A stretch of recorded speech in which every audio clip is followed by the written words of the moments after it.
La enciclopedia y hay una regla que no está mal: separar el legislativo, el ejecutivo y el judicial. Y pensaba yo que en mi tierra de alguna forma la antigua norma se quebrantó. Bueno, muchas gracias a los dos. Vamos a abrir un turno de conversación, de un coloquio. Si hay alguien que quiera intervenir, que quiera hacer alguna pregunta a los ponentes o algún comentario, pues tenemos media hora. Bien. Sí, bien. Antes, Ramón ha hecho una breve referencia al PNV y su papel, cómo sus políticas se han basado en la Constitución que ellos no aceptaron. Tampoco la rechazaron, pero que ellos no aceptaron. El otro día, hablando con unos amigos, yo recordé cuál era la posición del PNV en el debate constitucional. Digamos, era la traslación muy carlista de su mirada: reintegración foral y pacto con la corona. Básicamente eran los dos pilares que la guerra y hasta ellos defendían, ¿no? Con una mirada muy profunda. Pero yo decía, eso está en la Constitución. El PNV ha conseguido los derechos históricos de la disposición adicional en un marco de una monarquía constitucional. Entonces, ¿por qué no es capaz el PNV? Me parece que ha sido Alberto por cobardía, más allá de la cobardía, que es un acto emocional más que racional, ¿qué podemos exigir políticamente al PNV para que forme parte definitiva del sistema constitucional español? Si os parece, vamos a recoger más preguntas o más intervenciones para que luego finalmente pueda responder Ramón a todas ellas. Pero si alguna otra intervención.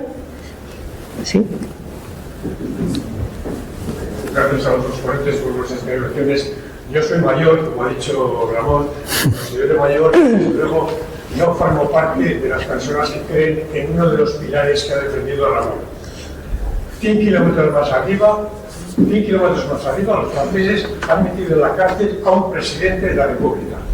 A lo anterior, a los reyes les cortaron la cabeza. Así que, ¿por qué no vamos a elegir como modelo una sociedad que está a 100 kilómetros de nosotros, con una constitución y un sistema político relativamente al cual nos gustaría igual no acercarnos, porque es muy centralista, tiene muchas pegas, pero ¿por qué admitir, como si fuera un elemento fundamental, que lo que en el año 78 tenemos que aguantar desde el año 2025, con 50 millones de personas en España, con un porcentaje de población joven importantísimo, que se la sopla el rey y la reina, y que solo están sostenidos por los elementos de la derecha, con los medios de comunicación, la televisión, todo el día metiendo semejante institución, a nadie que la siente en la ciudadanía? ¿Por qué no pensar que igual resulta que estamos en un momento en el que se modifica la Constitución, no va a ocurrir que hay un porcentaje de población importantísimo al cual la monarquía constitucional se la sofre y quieran tener una república, como tienen tantos países a nuestro alrededor, y el modelo monárquico pueda desaparecer de este país? Es una esperanza que algunos todavía, que somos mayores, pensamos que nuestros hijos o nuestros nietos igual tienen la posibilidad de hacer una república en la cual un presidente puede acabar en la cárcel como acabó Sarkozy. No nos podemos olvidar de ese tema. Sí, ahí al fondo. Sí, bueno, yo, hola. incidiendo lo que dice el compañero, a mí tanto que explicaba en el Partido Comunista, a mí me costó mucho comerme lo de la monarquía. Entonces me dijeron que lo había decidido Comité Central. Entonces, de acuerdo, antepones la democracia ante una monarquía parlamentaria. Lo que yo no puedo admitir en una monarquía parlamentaria es que un señor trinque por la cara, no pague impuestos, le paguemos las mantenidas y el tipo tenga la cara dura de decir que es el único ciudadano español que no cobra pensión. Esto, a mí, yo puedo admitir una monarquía, la puedo admitir. Yo puedo admitir que al rey, en función de sus atribuciones, pues sus hechos no se le juzguen. Pero este señor no tiene derecho de hacer nada. Este señor no puede robar tranquilamente.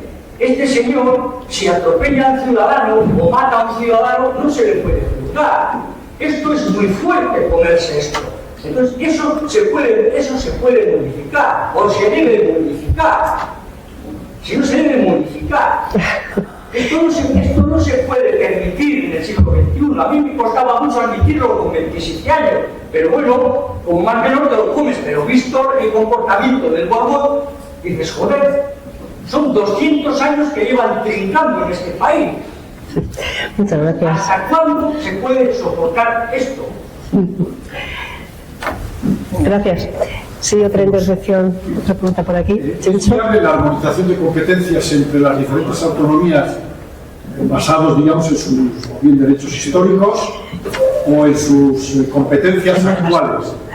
Pero ¿es posible llegar a una armonización o no? ¿O cada cual va a estar luchando contra el Estado para conformar aquello que le conviene en cada momento como más interesante? Porque da la sensación a veces de que se reivindica en función de la coyuntura. Yo creo que, no sé, si después ya, como decís, de 40 o 50 años, tendríamos que tener todos, iba a decir, parecidos deberes y parecidas obligaciones, pero a su vez los mismos derechos. Porque si no, hay como una escalada de intereses particulares que se convierten en norma constitucional. Gracias, Chencho. ¿Alguna intervención más? ¿Alguien quiere ser...? Sí, no. A ver, yo quería decir que cuando proponen solamente, o lo más importante, la reforma del capítulo 8, que hace referencia a competencias y tal, va, para mí, completamente unido a la reforma del Senado. Porque si no, no tiene ningún sentido. Eso uno. Y dos, si ahora, en la siguiente legislatura, gana el PP y entonces tienen el poder autonómico y el poder central, no hay ahí una posibilidad de armonización, de ver cómo se... es terrible, es decir, que al final vamos a tener que cooperar en hacer una reforma que ponga orden en el Estado federal, pero en este momento el Partido Socialista ha perdido prácticamente las autonomías tal, entonces va a haber más posibilidades de que eso se dé o no. Bueno, por otra parte van a tener que pactar con Vox, que está por la recentralización y acabar con el Estado autonómico. Entonces, es verdad que políticamente no parece que tampoco hay condiciones para llegar a un acuerdo de poner orden en esa pata que es básica. Es que recasco, Bego. ¿Alguna cuestión más? Y si no, sí, bueno, igual hacemos la última. Sí, Adela, sí.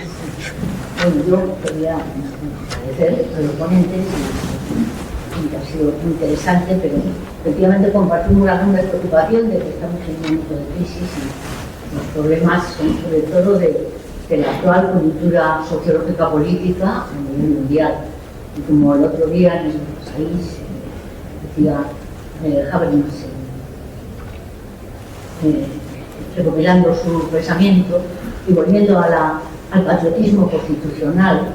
Algunos pensamos que era un refugio y un lugar donde cuajar una proximidad entre los ciudadanos para identificarnos sobre eso, pero la Constitución, que es reconocer al otro distinto y sobre esa base de la igual dignidad, pues, sobre el credo democrático. Eso es lo fundamental. Luego los títulos, federalismo, no, bueno, pues es fundamental el tipo federalista más o menos intenso en función de condiciones históricas, igual que la monarquía. Pero en todo caso hay que ponerse de acuerdo. O sea, todo esto, como bien decís, o sea, hay unas claves de bóveda que mientras la mayoría de la población siga pensando que eso es mejor mantenerlo, pues aunque haya un 30% que pensemos que la monarquía es horrible, pues tenemos que coordinarnos más. Pero yo me pregunto hacia este necesario camino hacia Europa, hacia esa posibilidad de reencontrarnos, de reconocernos europeo, en un patriotismo europeo constitucional, en ese mínimo común denominador que está pues, en las cartas de derechos fundamentales, en el Consejo de Europa, en lo que el patrimonio también jurisprudencial común sobre lo que es la democracia y los derechos fundamentales. Eso es una realidad que es importante, que ahí los tribunales pues, han creado una jurisprudencia europea pese a los reclamos y las resistencias de algunos países y de otros, ¿no? Pero realmente en momentos de pesimismo. Pero quería saber la opinión de los ponentes sobre si ese hilo puede desarrollarse. Y para mí el problema es cómo los ciudadanos europeos tomemos conciencia de cómo podemos comunicar esto de la importancia de esas instituciones que consolidan la interpretación de los derechos y que son los que están manteniendo, pues bueno, la fe de los, por lo menos que recurren a los tribunales en ese mínimo común europeo de derechos fundamentales. Porque eso es la Constitución.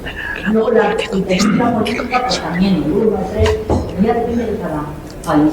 Pero lo fundamental, lo común, ¿cómo podríamos llevar esa bandera que tuviera algún éxito?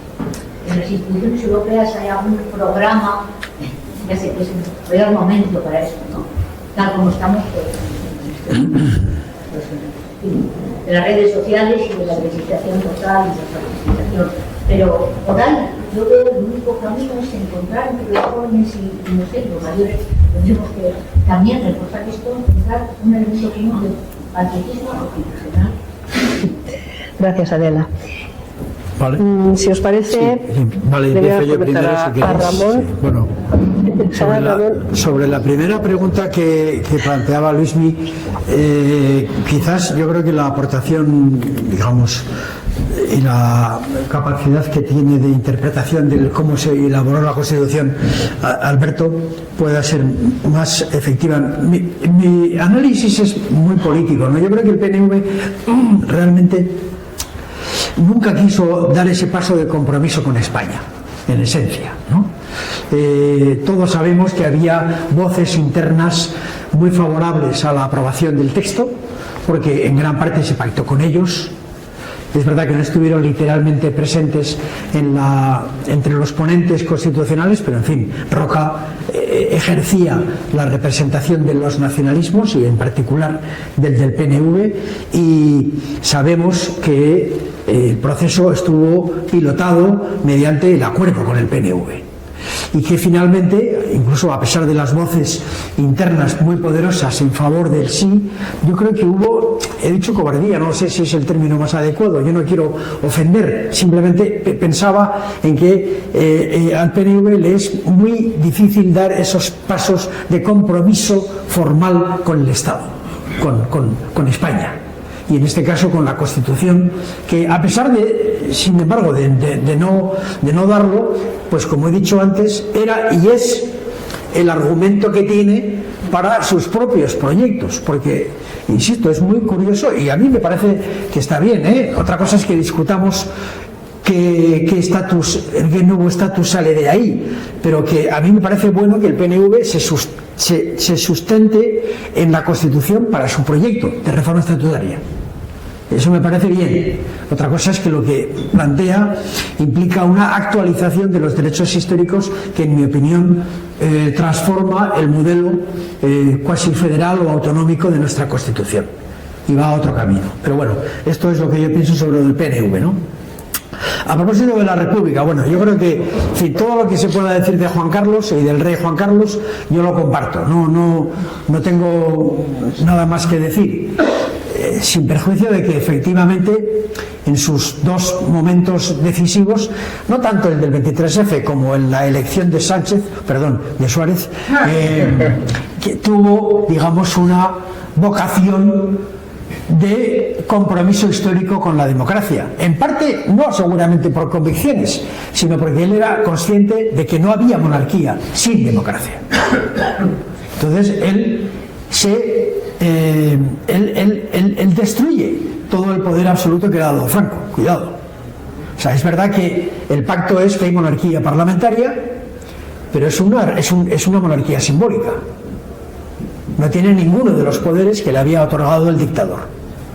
Y él acepta la democracia porque la democracia la acepta él. Punto. ¿Eso fue necesario? Yo creo que sí, en su momento. Respondía a una situación de tutela que de aquel momento, como bien decía el otro compañero que ha intervenido, para decir, bueno, pero eso hoy ya no.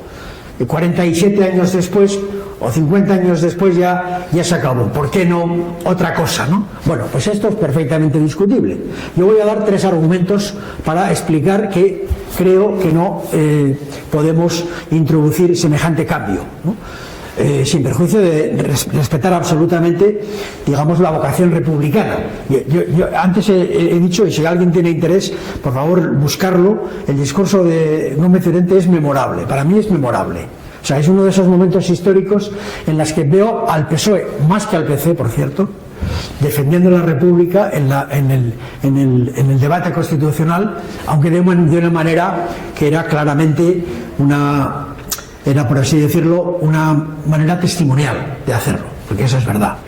Entonces, yo creo que ahora hay como 3 argumentos que explican que no podemos meternos en ese sarao. Primero, por un argumento sociológico. Adela lo ha comentado en parte, porque más de la mitad de los españoles quieren la monarquía parlamentaria, punto.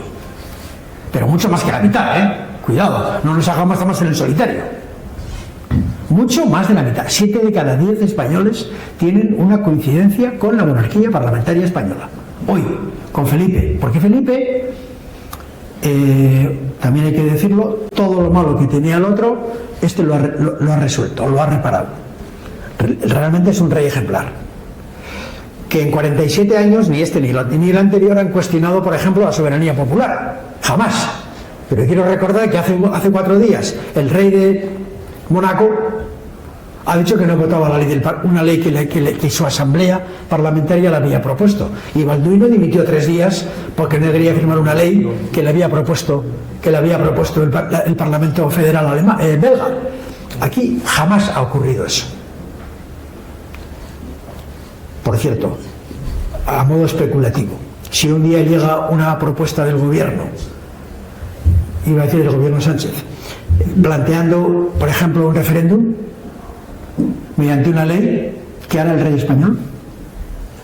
Cuidado, no puede negarse, se lo tiene que tragar, pero puede ser que no lo quiera firmar.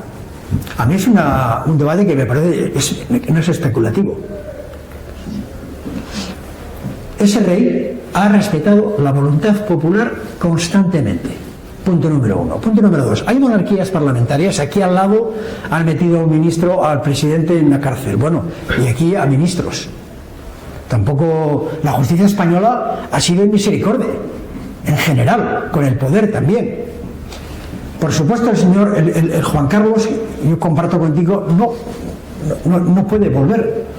Y no puede volver, desgraciadamente, porque es que no tiene la capacidad de hacer una clarificación fiscal que le exigiríamos como ciudadano, o los ciudadanos. Para mí ese es el problema, y tenemos un problema político si se muere fuera, que es lo que va a acabar ocurriendo. Pero en fin, todo esto ya...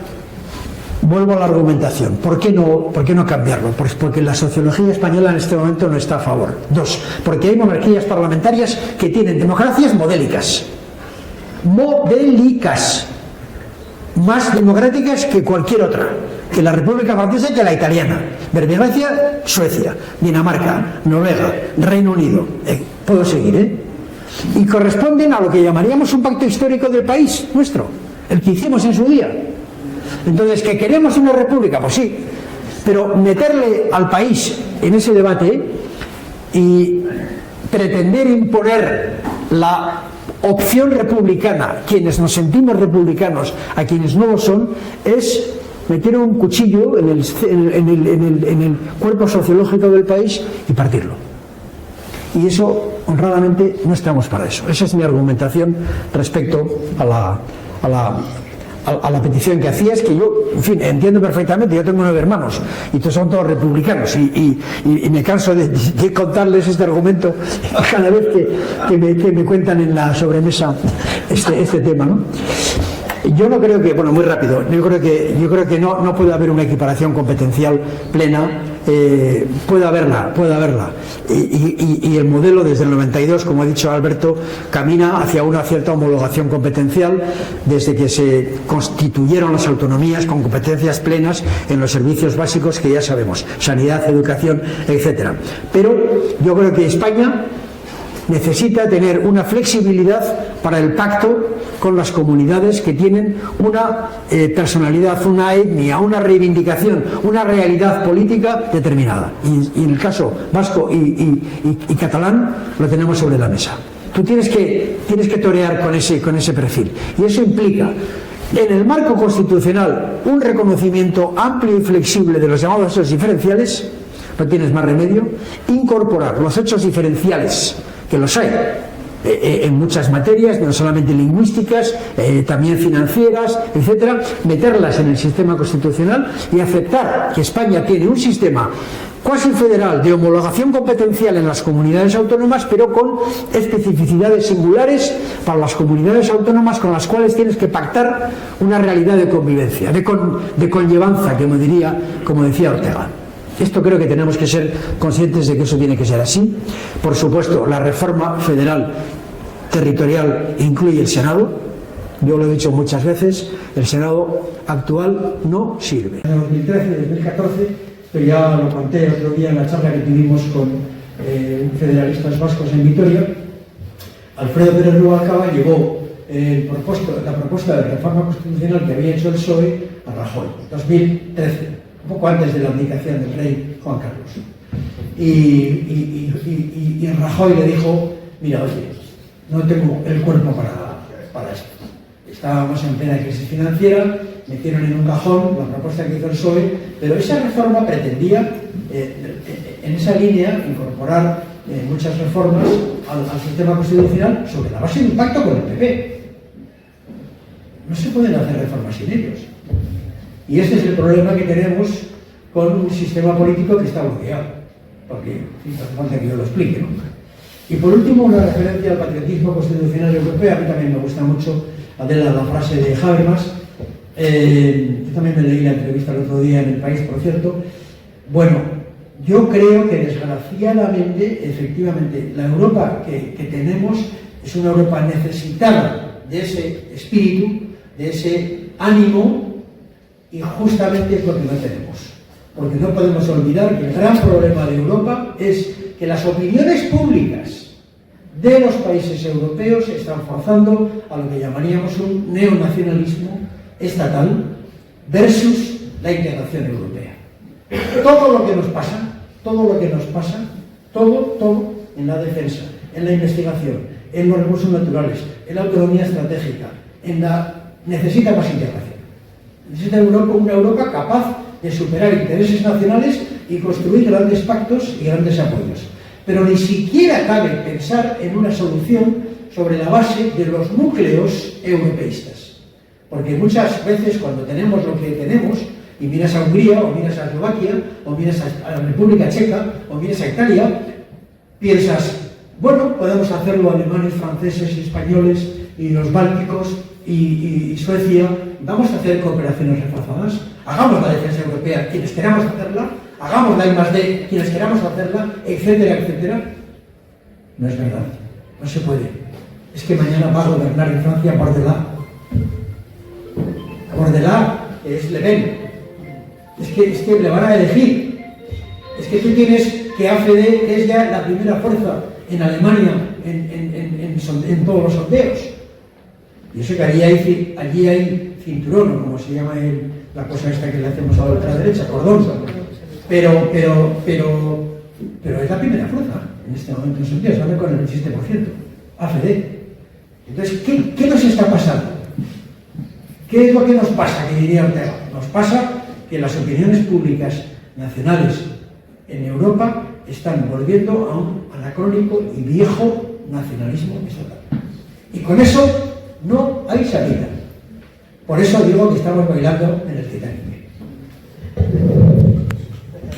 Simplemente, muy telepáticamente, respecto a lo del PNV. Al PNV se le han dado y se le siguen dando unos mensajes que le permiten manejarse en esa comodidad. La disposición adicional primera, yo lo he dicho muchas veces, el PNV la utiliza como excusa para abstenerse en el referéndum de la Constitución el que no se ha recogido exactamente su propuesta. Sin embargo, la interpretación de la disposición adicional primera que ha imperado en el tiempo es la que coincide con la enmienda que presentó el PNV. En aquel momento se acepta porque había convicción o había creencia de que el PNV iba a resolver el tema de ella. Bueno, no lo resolvió y sigue igual. Y ahora, como necesitan los votos quien está en el gobierno, pues sigue pudiendo imponer una posición similar. Por tanto, mal futuro para intentar imponerle al PNV nada. El tema de la monarquía, coincido plenamente con Ramón, no porque yo sea monárquico, ni porque pretenda defenderle a Juan Carlos, ni mucho menos, pero por una parte sigue siendo, nos guste o no, un elemento esencial de un consenso suficientemente amplio, nos guste o no. ¿Eso quiere decir que no hay ninguna salida a algunas de las cosas que se han planteado? Yo creo que sí. Bueno, primero una aclaración. Esto, la inviolabilidad de la persona del rey no es una excepción de las monarquías. También en las repúblicas, la interpretación que están haciendo los tribunales en Estados Unidos sobre la inviolabilidad del presidente de los Estados Unidos es terrorífica. ¿Qué es lo que ha ocurrido en Francia y qué es lo que se atisbó? No sé si conocéis, el rey de Bélgica, el actual rey de Bélgica, tuvo una hija extramatrimonial. Hubo un problema importante y los tribunales acabaron diferenciando lo que era el ámbito político de inviolabilidad de otras cuestiones en el ámbito civil, etcétera, etcétera. Y yo creo que en España tiene un problema político para avanzar por esa vía, porque destaparía o haría estallar probablemente algunos consensos políticos, pero creo que es la vía por la que habría que intentar avanzar. Es decir, que los tribunales, en las repúblicas existe el impeachment para destituir a un presidente que ha cometido felonías, etcétera, etcétera. El impeachment tiene un límite, y es que tiene que haber una mayoría cualificada en el Parlamento, que no siempre se consigue por muchas barbaridades que haya hecho el presidente. En las monarquías, y el ejemplo es la renuncia de Juan Carlos, la abdicación de Juan Carlos, hay otras formas no formalizadas, pero de hecho, que en ocasiones obligan a que a un rey le sea imposible continuar y le obligue a abdicar. Y junto a eso, yo creo que habría que intentar la vía precisamente de, una vez que ha abdicado, mientras está en el cargo, no, pero una vez que ha abdicado, que es la vía que se ha abierto en Francia, judicialmente, una vez que ya no es presidente, lo mismo se planteó con Chirac. Lo que pasa es que Chirac murió antes de que pudiese avanzar el proceso judicial. Es decir, bueno, bien, mientras eres presidente, inviolable. Pero una vez que dejas de ser presidente por aquellas cuestiones que no son estrictamente del ejercicio del cargo político, se te puede juzgar. Yo creo que esa es la vía que habría que abrir. El tema de la armonización, yo creo que la experiencia política española demuestra, guste o no, que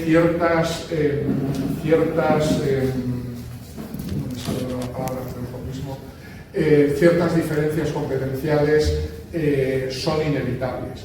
¿Qué es lo que hay que hacer? Lo que hay que hacer, yo creo, es reconducir esas diferencias competenciales a ámbitos perfectamente asumibles, que los tenemos ya. Tenemos dos ejemplos clarísimos, más allá de las singularidades que son por razones objetivas, tenemos dos ejemplos muy claros. No todas las comunidades autónomas tienen competencias en materia de policía, no todas las comunidades autónomas tienen competencias en materia de prisiones. Esas dos diferencias competenciales no han creado ningún problema de agravios con otras comunidades, etcétera, etcétera. Es decir, tenemos, si niegas la mayor, creo que tienes una mala trinchera de defensa de un sistema homogéneo dada la realidad española y dada nuestra historia. Pero, aceptando la mayor, tienes mucha fortaleza para reconducir a un ámbito tolerable para el sistema, a un ámbito que no ponga en riesgo la estabilidad del sistema. La reforma del título octavo, bueno, ya lo ha dicho Ramón, obviamente veo uno de los elementos, aunque está fuera del título octavo, pero uno de los elementos inexorables es la reforma del Senado. En los sistemas federales hay crecientes dudas sobre si realmente las segundas cámaras actúan como auténticas cámaras de representación territorial, pero en cualquier caso, yo que las defiendo frente a quienes mantienen que como la experiencia está derivando a que actúan de acuerdo a diferencias de partido, no tiene sentido una segunda cámara, yo creo que sí, porque un sistema federal se asienta sobre la necesidad de la concurrencia de distintos consensos. Y uno de los consensos es precisamente cuando hay diferencias políticas entre unos territorios y otros, el que la representación en la segunda cámara no es estrictamente proporcional. No necesariamente, salvo en los casos de Estados Unidos y Suiza, por surgir cuando surgen, en los sistemas federales actuales ya la representación de cada territorio no es exactamente igual, pero no es estrictamente proporcional, sino que entra dentro de unas horquillas y eso obliga a un consenso con anclaje territorial que es conveniente para ese gobierno compartido. Pero evidentemente el Senado actual no sirve absolutamente para nada, es una carga innecesaria y un coste absolutamente innecesario. Lo que planteaba sobre el tema de si gana el PP y mantiene la mayoría de las comunidades autónomas, algunos creíamos que la actual coyuntura en la que hay un gobierno de España de un partido, la mayoría de las comunidades autónomas están gobernadas por otro partido y por tanto ese partido además tiene mayoría en el Senado, que era la coyuntura perfecta para que los dos partidos, porque tienen intereses que no divergen en conjuntos separados. Era la ocasión, porque en la reforma de 2009, ¿qué es lo que ocurrió? ¿Por qué se desbarató aquella propuesta de bases académicas que iba muy bien sobre el sistema de financiación? Porque al final los partidos, cuando llega el momento final de la negociación, dicen, bueno, pero yo que gobierno en Andalucía, no puedo ir a Andalucía diciendo que pierde relativamente. Y el otro que gobernó en Galicia no podía decir que perdía. Es decir, tenían intereses en conjuntos diferenciados, separados. Ahora, por el contrario, no. Y creíamos que era la coyuntura adecuada para una adecuada reforma del sistema de financiación. Bueno, el bloqueo político y el bloqueo político sectarizado que existe en la actualidad lo ha hecho imposible. Por tanto, si sigue ese panorama político, cualquier coyuntura favorable acabará no sirviendo para nada, muy probablemente. Y luego, con el elemento, claro, ¿qué exigencias si el PP necesita a Vox, sea en comunidades autónomas, o sea en el Estado, o sea en los dos? ¿Qué condiciones va a imponer Vox que hagan inviable un desarrollo razonable del sistema autonómico, a pesar de que el PP tenga grandes intereses territoriales? Yo en alguna ocasión lo dije. La paradoja es que en estos momentos el PP recibe grandes beneficios de su poder territorial, tiene importantísimos intereses territoriales y sin embargo actúa políticamente a nivel global como si el sistema autonómico fuese algo ajeno a ellos.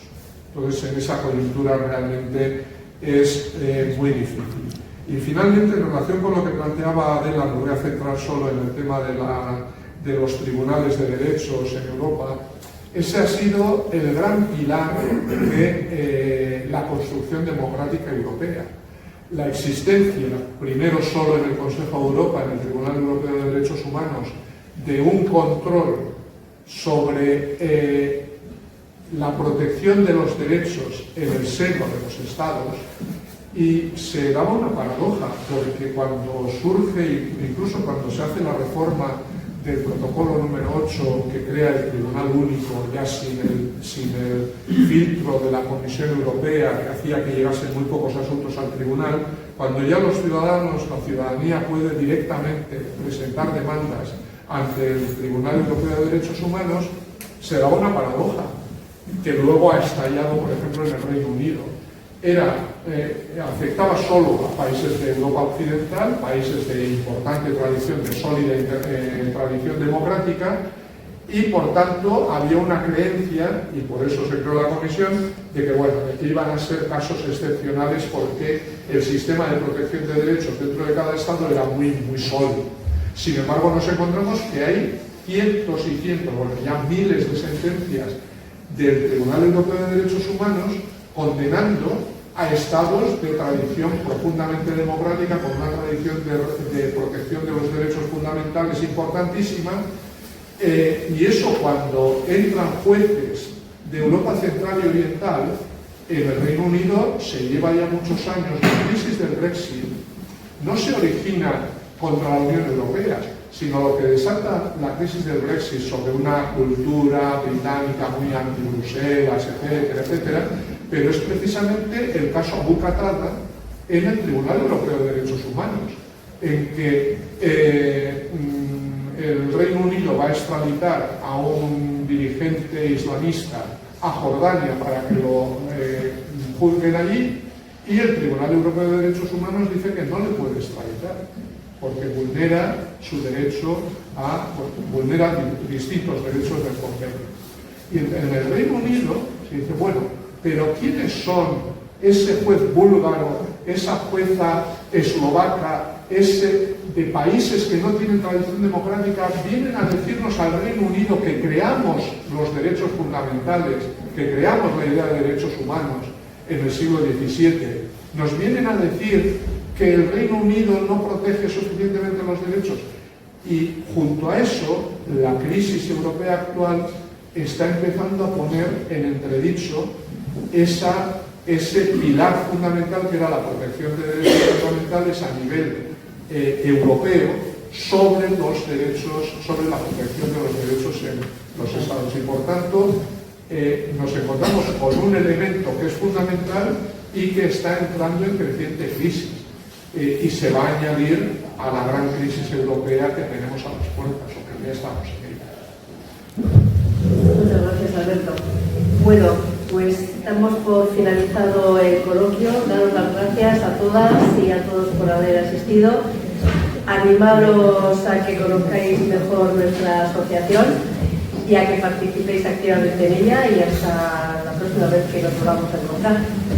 Mirando la enciclopedia y hay una regla que no está mal: separar el legislativo, el ejecutivo y el judicial. Y pensaba yo que en mi tierra de alguna forma la antigua norma se quebrantó, y el segundo acallo al primero, amarro al tercero.